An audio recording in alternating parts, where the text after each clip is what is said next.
जय हिंद दोस्तों, न्यू सृजन एकेडमी में आपका स्वागत है। आज का हमारा टॉपिक है, देखेंगे विसर्ग संधि। स्वर संधि हमने देख लिया, व्यंजन संधि हमने देख लिया। आपको अगर स्वर संधि पढ़ना है या व्यंजन संधि पढ़ना है तो डिस्क्रिप्शन बॉक्स में आपको लिंक दे दिया जाएगा, उसे आप जा कर के देख लेंगे। और संधि पढ़ने से पहले वर्णमाला का ज्ञान बहुत ही ज़्यादा आवश्यक है, तो उसे जा कर के वर्णमाला का भी आप देख सकते हैं। आपको डिस्क्रिप्शन बॉक्स में वर्णमाला का भी लिंक दे दिया जाएगा। संधि हम कहते हैं मेल या जोड़ को। संधि के 3 प्रकार होते हैं, स्वर संधि, व्यंजन संधि और विसर्ग संधि। उसके बाद देखते हैं स्वर के 5 भेद होते हैं, दीर्घ संधि, गुण संधि, वृद्धि संधि, यड़ संधि और आयादी संधि। उसके बाद व्यंजन संधि के कुछ नियम होते हैं। व्यंजन संधि से ज़्यादा प्रश्न आपके नहीं आते हैं, लेकिन व्यंजन संधि और विसर्ग संधि से के नियम से जो बने हुए शब्द होते हैं, उन शब्दों से बहुत ही ज़्यादा जो है शब्द शुद्धि में आपके प्रश्न आते हैं। ये आपका जो है तत्सम तद्भव में भी बहुत ही कारगर होता है, शब्द शुद्धि में कारगर होता है ये शब्द। तो इसलिए जो है व्यंजन संधि और विसर्ग संधि को भी आप इनके सारे नियम जरूर पढ़ेंगे। विसर्ग संधि में हम देखेंगे, हमने देखा था कि स्वर संधि में स्वर का मेल स्वर से हो रहा था, तो वहाँ पे जो है आपका स्वर संधि हो रही थी। फिर उसके बाद हमने देखा था व्यंजन संधि में व्यंजन का मेल स्वर से हो रहा था या व्यंजन से हो रहा था, तो वहाँ पे हमें व्यंजन संधि दिखाई दे रही थी। आज देखेंगे विसर्ग संधि। विसर्ग संधि में हम देखेंगे विसर्ग संधि में विसर्ग का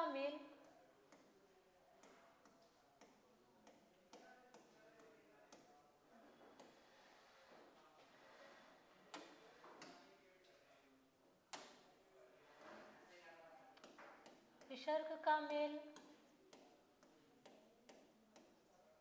स्वर या व्यंजन से होने पर विसर्ग संधि में का मेल स्वर या व्यंजन से होने पर जो विकार उत्पन्न होता है उसे हम विसर्ग संधि कहते हैं। इसे परिभाषा अगर आप लिखना चाहें तो इसे लिख सकते हैं। चूँकि स्मार्ट स्टडी का कल्चर है, तो इसलिए जो ये ट्रिक याद कर लें तो ज़्यादा बेहतर है कि आपको परिभाषा लिखने की ज़रूरत ना पड़े। विसर्ग संधि में विसर्ग का मेल स्वर से हो या व्यंजन से हो तो जो विकार उत्पन्न होता है उसे ही हम विसर्ग संधि कहते हैं।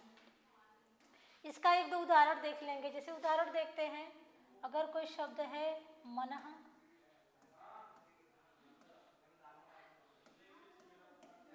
और इसका जो है मेल हम कराते हैं हर से, यानी कि मनः प्लस हर, तो देखेंगे यहाँ पे विसर्ग के बाद आपको दिखाई दे रहा है व्यंजन, और दोनों का जब मेल हो रहा है तो यहाँ पे विसर्ग बदल करके हो जाएगा, वो की मात्रा यहाँ पे लग जाएगी और यह शब्द बन जाएगा मनोहर।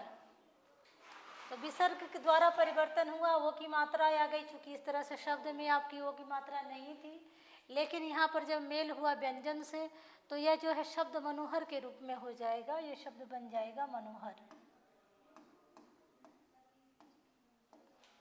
उसी तरह से एक और शब्द लेंगे हम, जैसे मनः प्लस अनुकूल। देखेंगे मनः प्लस अनुकूल, तो विसर्ग से पहले यहाँ पे देखेंगे आपका जो है मन शब्द है, विसर्ग के बाद देखेंगे तो यहाँ पे आपका ये स्वर दिखाई दे रहा है। विसर्ग का मेल किससे हो रहा है? यहाँ पे विसर्ग का मेल हो रहा है स्वर से। विसर्ग का मेल हो रहा है स्वर से, तो अब यहाँ पे जो है विसर्ग जो है क्या हो जा रहा है, वो में परिवर्तित हो जा रहा है और आपका शब्द बन जा रहा है मनोनुकूल। ये आपका जो है प्रथम शब्द है, इसके अंत में विसर्ग आपको दिखाई देगा। यह द्वितीय शब्द है, इसका जो है प्रथम वर्ण। इन दोनों का मेल होता है तो जो विकार उत्पन्न होता है, यानी विसर्ग का मेल स्वर से हो या व्यंजन से हो, तो जो विकार उत्पन्न होता है उसे ही हम क्या कहते हैं, उसे ही हम विसर्ग संधि कहते हैं। अब हम विसर्ग संधि के कुछ नियम देखेंगे। विसर्ग संधि के नियम, ये हेडिंग है, आप हेडिंग डाल लेंगे। उसके बाद ये पहला नियम है विसर्ग का वो हो जाना। अभी हमने विसर्ग का वो हो जाना से दो हमने देख लिया एग्जाम्पल, उदाहरण जो है इसका उदाहरण दो हमने पहले ही देख लिया है। अब जो है एक दो उदाहरण और देखेंगे तो फिर ये कंफर्म हो जाएगा। इसमें देखें क्या होता है कि विसर्ग से पहले यदि यह हो, विसर्ग से पहले यदि य हो और बाद में जो है आपका अ हो, या सघोष व्यंजन हो या अंतस्थ व्यंजन हो या ह हो। विसर्ग से पहले अ हो, विसर्ग के बाद भी अ हो, देखेंगे ध्यान देंगे नियम पे। विसर्ग से पहले अ हो, विसर्ग के बाद में अ हो, या सघोष व्यंजन हो या अंतस्थ व्यंजन हो या ह हो। तो अब देखेंगे कुछ बच्चों को तो ये भी नहीं पता होगा कि सघोष व्यंजन क्या है, अंतस्थ व्यंजन क्या है। अगर वर्णमाला का ज्ञान नहीं है तो फिर संधि समझने में परेशानी होगी। तो एक बार हम वर्णमाला को देख लेंगे। यहाँ पर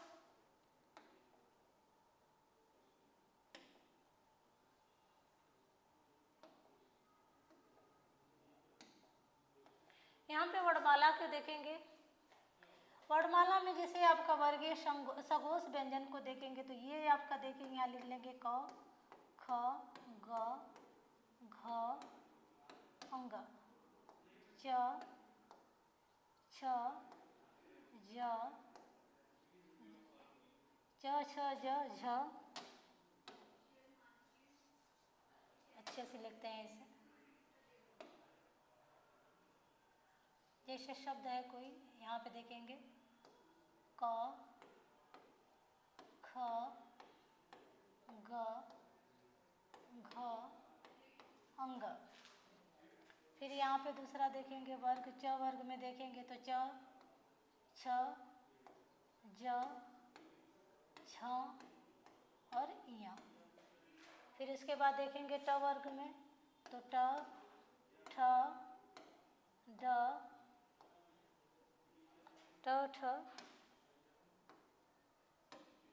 ट, ठ, ड, ढ, अड़, त, थ, द, ध और न। यह जो है आपका वर्गीय व्यंजन कह लें, इसे स्पर्श व्यंजन कह लें आप। यह जो है क वर्ग, च वर्ग, ट वर्ग, त वर्ग। सॉरी, एक वर्ग अभी रह गया इसमें, एक वर्ग अभी छूट गया है इसमें, प वर्ग। प वर्ग को भी लिख लेंगे, प, फ, ब, भ और म। ये 5 वर्ग हैं। क वर्ग, च वर्ग, ट वर्ग, त वर्ग और प वर्ग। इसमें देखेंगे, इसमें से अगर आपको सघोष को निकालना है तो ये आपका जो है सघोष है, यानी कि प्रत्येक वर्ग का तीसरा, चौथा और पांचवा। प्रत्येक वर्ग का तीसरा, चौथा, पांचवा ये जो है सघोष होता है या घोष होता है। और ये जो क और ख, इसको देखेंगे, इसको किसी और कलर में कर लेते हैं हम।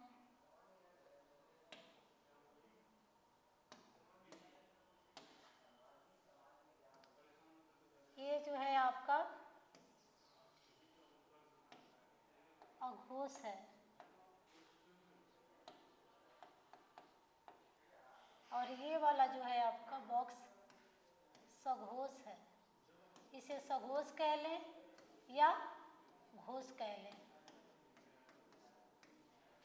ऐसे वर्ड जिनके उच्चारण में प्राणवायु में कंपन उत्पन्न हो उसे हम सघोष व्यंजन कहते हैं। ऐसे वर्ड जिनके उच्चारण में, यानी कि जो वर्ड कंपन रहित है, जिनके उच्चारण में कंपन नहीं होता है प्राणवायु में, उसे हम क्या कहते हैं? अघोष व्यंजन कहते हैं।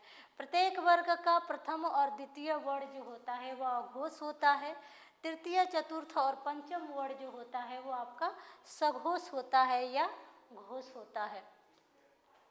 तो इसे आपने देख लिया। अंतस्थ की बात करें हम तो अंतस्थ व्यंजन आपका होता है य, र, ल और व।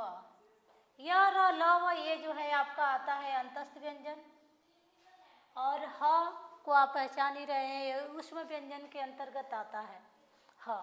तो यानी कि विसर्ग से पहले य हो, विसर्ग के बाद में य हो, या विसर्ग के बाद कोई जो है सघोष या घोष व्यंजन हो, या ग घ अंग ज झ ञ ड ढ ड़ द ध न ब भ म हो, या कोई य र ल व हो या ह हो, तो विसर्ग जो है ओ में परिवर्तित हो जाता है।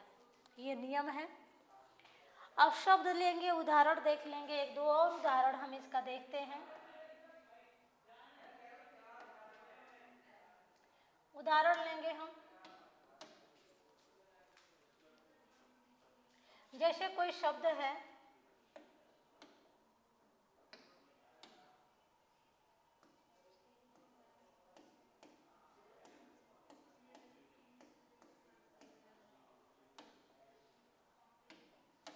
जैसे कोई शब्द है तपः, तपोभूमि, तपोभूमि, तप। अब इसको हम जब तोड़ेंगे, यानी कि इसका जब हम संधि विच्छेद करेंगे, तो संधि विच्छेद इसका हो जाएगा तपः प्लस भूमि। देखें यहाँ पे, जब हम इसे तोड़ेंगे तो ये हो जाएगा तपः और भूमि। आपको संधि में पूछा जा सकता है, या तो ये दिया होगा, इसको आप जो है संधि करके दीजिए, या संधि के शब्द दिए होंगे उनका विच्छेद करके दिए। ये संधि हो गया और ये संधि का विच्छेद हो गया। अब नियम देखेंगे कैसे हो रहा है। देखें, प में जो है अ की मात्रा छिपी हुई है, प में जो है आपका अ छिपा हुआ है। उसके बाद देखें विसर्ग है आपका, विसर्ग के बाद देखें तो आपका सघोष व्यंजन है। सघोष व्यंजन में आपको दिखाई दे रहा है प वर्ग का भ वर्ण, प वर्ग का भ वर्ण यहाँ आपको दिखाई दे रहा है, इसलिए जो विसर्ग जो है वह चेंज होकर के वो हो जाएगा। जब विसर्ग चेंज होकर के वो हो जाएगा, तो यहाँ जो बचा हुआ टुकड़ा है हम यहाँ पे लिख लेंगे। जब यहाँ पर जो है विसर्ग जो है वो हो जाएगा, और यहाँ पे हम लिख लेंगे तप, और यहाँ पे लिख लेंगे भूमि। जब हम सबको एक साथ जोड़ेंगे तो प पे जब ओ की मात्रा लगेगी तो ये शब्द हो जाएगा तपोभूमि। देखें, तपोभूमि जो है इस तरह से। अब यहाँ प है, प पे ओ की मात्रा लगी और तपो हो गया और भूमि, तो यहाँ शब्द आपका बन गया तपोभूमि। इसी तरह से एक और उदाहरण हम देख लेते हैं। जैसे आपका शब्द है पयोद, पयोद शब्द है, इसको जब हम इसका संधि विच्छेद करेंगे, पयोद का जब हम संधि विच्छेद करेंगे तो देखेंगे अलग हो जाएगा पयः प्लस द। अब यहाँ देखें विसर्ग से पहले यहाँ पे अ दिखाई दे रहा है, जो है य में अ की मात्रा छिपी हुई है, तो विसर्ग से पहले अ दिखाई दे रहा है। विसर्ग के बाद देखें तो त वर्ग का ये जो द वर्ण है ये हमको दिखाई दे रहा है। अब जो है यह नियम पूरा हो रहा है, तो विसर्ग जो है क्या हो जाएगा, ओ की मात्रा में बदल जाएगा, और इस तरह से जो ये शब्द है पयोद बन करके तैयार हो जाएगा। तो उम्मीद है कि यह नियम आपको समझ में आ गया होगा विसर्ग का। और भी उदाहरण अगर देखना चाहें तो और उदाहरणों को भी हम देख लेते हैं। जैसे कोई शब्द है आपका अधोगति,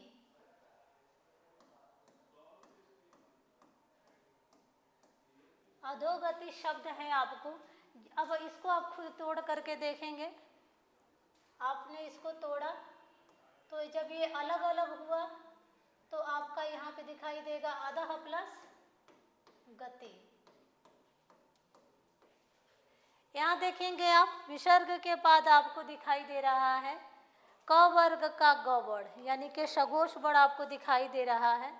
तो अब जो है विसर्ग क्या बदल जाएगा, विसर्ग बदल जाएगा ओ में। क्योंकि विसर्ग से पहले यहाँ पे अ है और विसर्ग के बाद जो है ग, जो कि क वर्ड का सघोष व्यंजन है, तीसरा वर्ड है। तो इन दोनों के मेल से जो है वो की मात्रा हुई, यानी कि विसर्ग जो है वो की मात्रा में बदल गया और यह शब्द जो है अधोगति बन करके तैयार हो गया। अगर इसी तरह से एक और उदाहरण एक दो और उदाहरण देखेंगे। शब्द है जैसे तपोबल।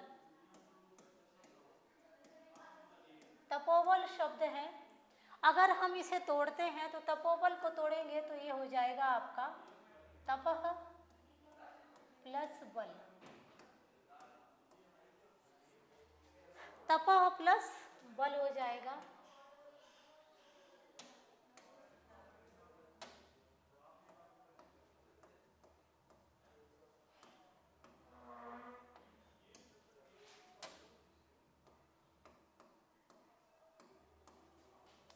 अब देखें जो है विसर्ग से पहले अ है और बाद में जो है प वर्ग का ब है, जो कि सघोष व्यंजन है, घोष व्यंजन है। तो अब जो है विसर्ग क्या हो जाएगा, ओ में परिवर्तित हो जाएगा और इस तरह से जो ये शब्द आपका बन जाएगा तपोबल। एक उदाहरण और देख लेते हैं। जैसे शब्द है आपका मनोरथ। मनोरथ, अगर इसे हम तोड़ेंगे मनोरथ को, तो एक बार आप तोड़ करके खुद से देखें क्या आप तोड़ पा रहे हैं इसे। देखेंगे मनोरथ को तोड़ेंगे तो हो जाएगा मनः प्लस रथ। अब यहाँ पे जो है आपको य र ल व में से यानी कि आपको अंतस्थ व्यंजन दिखाई दे रहा है, तो इस तरह से विसर्ग जो है आपका बदल जाएगा ओ में और आपका शब्द बन जाएगा मनोरथ। तो उम्मीद है कि ये ओ वाला नियम जो है आपको अच्छी तरह से समझ में आ गया होगा। अगर आपको समझ में आ गया है तो फिर आगे बढ़ते हैं हम। इसमें एक चीज़ और ध्यान देंगे, ये दो जो है इसमें अपवाद आपको दिखाई देंगे, जिसमें जो है दो आपको अपवाद दिखाई देंगे, जिसमें पहले जो है विसर्ग से पहले आपको अ दिखाई दे रहा है और बाद में भी अ दिखाई दे रहा है। फिर भी उसके बाद जो है पुनः और अंतः में, जैसे कोई शब्द अगर ले लेंगे जैसे अंतर्धान है या पुनर्जन्म है, पुनः प्लस जन्म। देखेंगे यहाँ पर जो है आपका सघोष व्यंजन है, फिर भी विसर्ग जो है यहाँ र में परिवर्तित हो जाएगा। तो इसलिए जो है ये शब्द बन करके तैयार हो जाएगा पुनर्जन्म। पुनर्जन्म। तो यहाँ ये नियम लागू नहीं है। अगर उसी तरह से इसमें देखेंगे अंतः में, तो अंतः के बाद जो है अंतः प्लस धान। यहाँ भी देखें अ पहले है, विसर्ग से पहले अ है और बाद में जो है सघोष व्यंजन है, त वर्ग का सघोष व्यंजन है। फिर भी जो है विसर्ग यहाँ र में ही परिवर्तित हो रहा है, अ में परिवर्तित नहीं हो रहा है और यहाँ पर जो है शब्द आपका बन जाएगा अंतर्धान। यह जो है शब्द शुद्धि में भी काफ़ी पूछा जाता है। यह आपको ऐसे लिखा हुआ मिलेगा,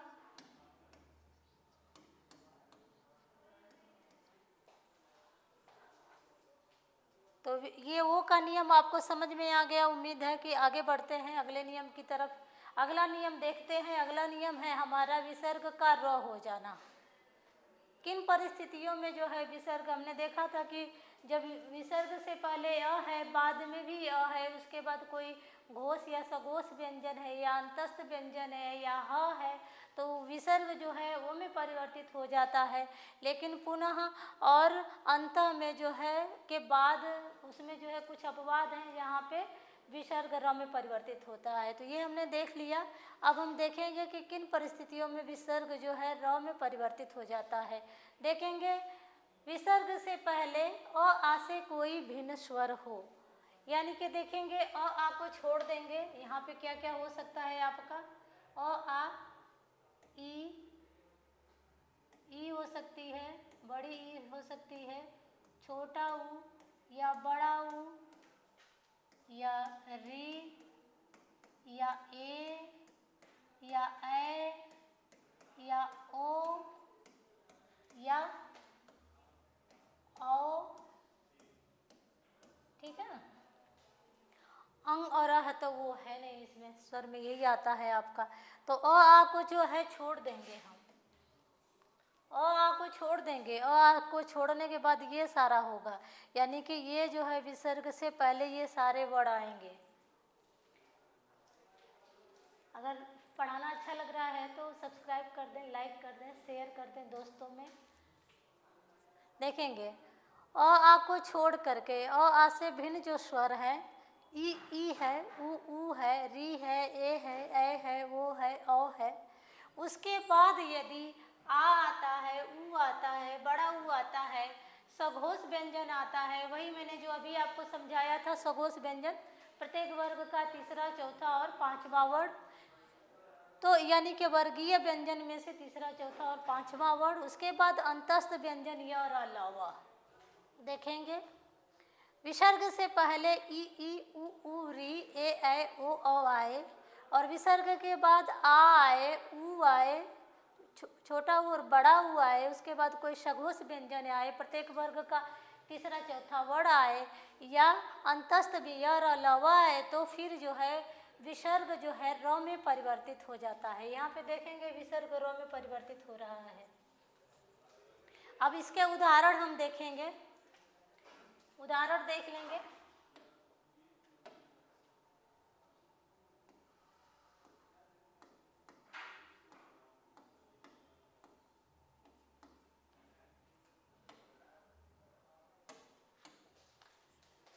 जैसे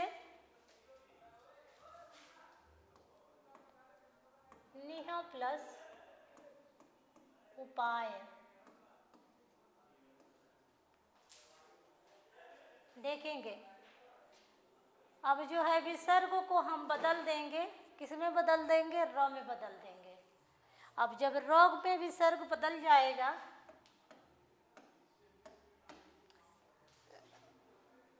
इसमें क्या पूरा हो रहा है? विसर्ग से पहले आपका यहाँ पे छोटी ई आ रही है, यानी लघु ई। उसके बाद आपका जो है क्या आ रहा है? छोटा ऊ आ रहा है। ये रूल जो है पूरा कर रहा है शब्द। तो अब विसर्ग कैसे बदलेगा? र में परिवर्तित हो जाएगा। जब र को ऊ सहारा देगा तो आपका निरु हो जाएगा, निरूपाय, निरूपाय। और भी उदाहरण देखेंगे हम। जैसे कोई शब्द ले लेंगे, निह प्लस झर, निह प्लस झर। देखें यहाँ पे अब पहले जो है छोटी ई दिखाई दे रही है आपकी, लघु ई, और बाद में जो है आपका क्या दिखाई दे रहा है? प्रथम वर्ग में, क वर्ग में आपका जो चौथा वर्ड है, यानी कि सघोष है, घोष है। अब जो है ये रूल जो है पूरा कर रहा है शब्द, तो विसर्ग परिवर्तित हो रहा है र में। अभी जो है विसर्ग यहाँ से जब गायब हो जाएगा तो ये शब्द आपका बन जाएगा निर्झर।